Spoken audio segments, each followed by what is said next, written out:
কবিতাৰ শিৰোনাম দেউতা। কবি অভিজিত কুমাৰ নাথ।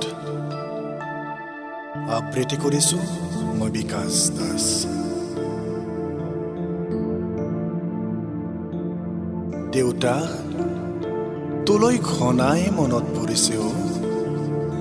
আহিনৰ পুৱা নিয়ৰ গছকা, শেৱালি বুটলি শৰত আদৰা, কাতিমহীয়া পথাৰত চাকি জ্বলোৱা। এক কথাত তয়েইতো আছিলি মোৰ পৃথিৱী। দেউতা, আজি সকলোবোৰ স্মৃতি, আপোনবোৰ থাকিও শূন্য মোৰ পৃথিৱী। ইচ্ছা নাছিল তোক বিদায় দিয়াৰ, তৎসত্বেও ময়ে তোক দিছিলোঁ মুখাগ্নি কৰাই।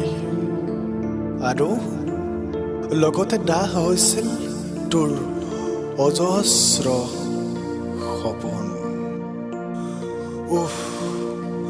অসহ্য দেউতা তোক বিদায় দিয়াৰ, তোৰ হাতত হাত ধৰি জীৱন জীয়াৰ হেঁপাহ আজি মোৰ ধূসৰিত। তোলৈ ঘনাই মনত পৰিছে অ' দেউতা, তোলৈ ঘনাই মনত পৰিছে। কিয়নো তোৰ যে আজি মৃত্যু বাৰ্ষিকী।